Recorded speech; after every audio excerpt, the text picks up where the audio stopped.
पर क्या हम किसी के सम्मोहन में, हिप्नोसिस में अपना टाइप, अपना ढांचा नहीं जान सकते?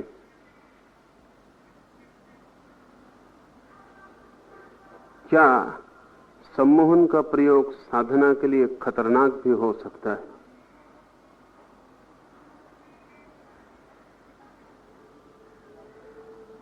सम्मोहन एक बहुत पुरानी प्रक्रिया है। लाभप्रद भी है, खतरनाक भी। असल में जिस चीज से भी लाभ पहुंच सकता हो उससे खतरा भी हो सकता है। खतरा होता ही उससे है जिससे लाभ हो सकता हो। जिसमें लाभ की शक्ति है उसमें नुकसान की शक्ति भी होती है। तो सम्मोहन कोई होम्योपैथिक दवा नहीं है कि जिससे सिर्फ लाभ ही पहुंचता हो और नुकसान ना होता हो। सम्मोहन के संबंध में बड़ी भ्रांतियां हैं, लेकिन पश्चिम में तो भ्रांतियां टूटती जा रही हैं, पूरब में भ्रांतियों का बहुत जोर है। और आश्चर्य की बात तो यह है कि पूरब ही सम्मोहन का पहला खोजी है, लेकिन हम उसे दूसरा नाम देते थे। हमने उसे योग तंद्रा कहा है। नाम हमारा बढ़िया है, नाम सुनते ही अंतर पड़ जाता है। हिप्नोसिस का मतलब भी तंद्रा है, वो भी ग्रीक शब्द हिप्नोस से बना है जिसका अर्थ नींद होता है। दो तरह की नींद संभव है। एक तो नींद जब आपका शरीर थक जाता है, रात आप सो जाते, वो प्राकृतिक है। दूसरी नींद है जो चेष्टा करके आप में लाई जा सकती है, इंड्यूस्ड स्लीप। योग तंद्रा या सम्मोहन या हिप्नोसिस वही दूसरी तरह की नींद है। रात जब आप सोते हैं तब आपका चेतन मन धीरे धीरे धीरे धीरे शांत हो जाता है और अचेतन मन सक्रिय हो जाता है। आपके मन की गहरी परतों में आप उतर जाते हैं। सम्मोहन में भी चेष्टा पूर्वक यही प्रयोग किया जाता है कि आपके मन की ऊपर की परत जो रोज सक्रिय रहती है उसे सुला दिया जाता है और आपके भीतर का मन सक्रिय हो जाता है। भीतर का मन ज्यादा सत्य है, क्योंकि भीतर के मन को समाज विकृत नहीं कर पाया। भीतर का मन ज्यादा प्रामाणिक है, क्योंकि भीतर का मन अभी भी प्रकृति के अनुसार चलता है।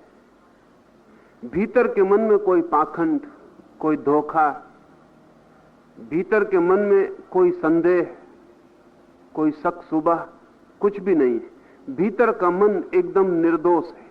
जैसे पहले दिन पैदा हुए बच्चे का जैसा निर्दोष मन होता है, वैसा निर्दोष मन भीतर है। धूल तो ऊपर ऊपर जम गई है, मन के बाहर की परतों पर कचरा इकट्ठा हो गया है। भीतर जैसे हम प्रवेश करते हैं वैसा शुद्ध मन उपलब्ध होता है। इस शुद्ध मन को हिप्नोसिस के द्वारा संबंधित, हिप्नोसिस के द्वारा इस शुद्ध मन से संपर्क स्थापित किया जा सकता है। स्वभावतः लाभ भी हो सकता है, खतरा भी। अगर कोई खतरा पहुंचाना चाहे तो भी पहुंचा सकता है, क्योंकि वो भीतर का मन संदेह नहीं करता है। उससे जो भी कहा जाता है वो मान लेता है, वो परम श्रद्धावान है। अगर एक पुरुष को सम्मोहित करके कहा जाए कि तुम पुरुष नहीं स्त्री हो, तो वो स्वीकार कर लेता है कि मैं स्त्री हूं। उससे कहा जाए कि अब तुम उठ के चलो, तुम स्त्री की भांति चलोगे, तो वो पुरुष जो कभी स्त्री की भांति नहीं चला, स्त्री की भांति चलने लगेगा। उस पुरुष को कहा जाए कि तुम्हारे सामने ये गाय खड़ी है और वहां कोई भी नहीं खड़ा है, अब तुम दूध लगाना शुरू करो, तो वो बैठ के दूध लगाना शुरू कर देगा। वो जो अचेतन मन है वो परम श्रद्धावान है। उससे जो कहा जाए वो उस पर प्रश्न नहीं उठाता, वो उसे स्वीकार कर लेता है। यही श्रद्धा का अर्थ है। वो ये नहीं कहता कि कहां है गाय, वो ये नहीं कहता कि मैं पुरुष हूं स्त्री नहीं हूं। वो संदेह करना जानता ही नहीं। संदेह तो मन की ऊपर की परत जो तर्क सीख गई है वही करती। इसका लाभ भी हो सकता है, इसका खतरा भी है, क्योंकि उस परम श्रद्धालु मन को कुछ ऐसी बात भी समझाई जा सकती है जो व्यक्ति के अहित में हो, जो उसको नुकसान पहुंचाए, मृत्यु तक घटित हो सकती है। सम्मोहित व्यक्ति को अगर भरोसा दिला दिया जाए कि तुम मर रहे हो, तो वो भरोसा कर लेता है कि मैं मर रहा हूं। 1952 में अमेरिका में एंटी हिप्नोटिक एक्ट बनाया गया। यह पहला कानून है हिप्नोसिस के खिलाफ, दुनिया में कहीं भी बना, क्योंकि 4 लड़के विश्वविद्यालय के एक छात्रावास में सम्मोहन की किताब पढ़ के प्रयोग कर रहे थे, और उन्होंने एक लड़के को, जिसको बेहोश किया था, भरोसा दिला दिया कि तू मर गया है। वो सिर्फ मजाक कर रहे थे, लेकिन वो लड़का सच में ही मर गया। वो हृदय में इतनी गहरी बात पहुंच गई, वहां कोई संदेह नहीं है, मृत्यु हो गई, तो मृत्यु को स्वीकार कर लिया, शरीर और आत्मा का संबंध तत्क्षण छूट गया। तो हिप्नोसिस के खिलाफ एक कानून बनाना पड़ा।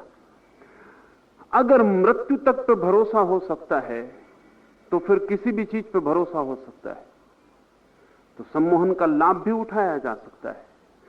पश्चिम में बहुत बड़ा सम्मोहक था कुएं ने लाखों मरीजों को ठीक किया सिर्फ सम्मोहन के द्वारा।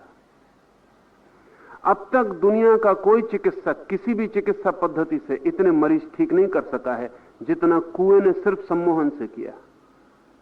असाध्य बीमारियां दूर की, क्योंकि भरोसा दिला दिया भीतर कि ये बीमारी है ही नहीं। इस भरोसे के आते ही शरीर बदलना शुरू हो जाता है। कुएं ने हजारों लोगों की शराब, सिगरेट और तरह के दुर्व्यसन क्षण भर में छुड़ा दिए, क्योंकि भरोसा दिला दिया।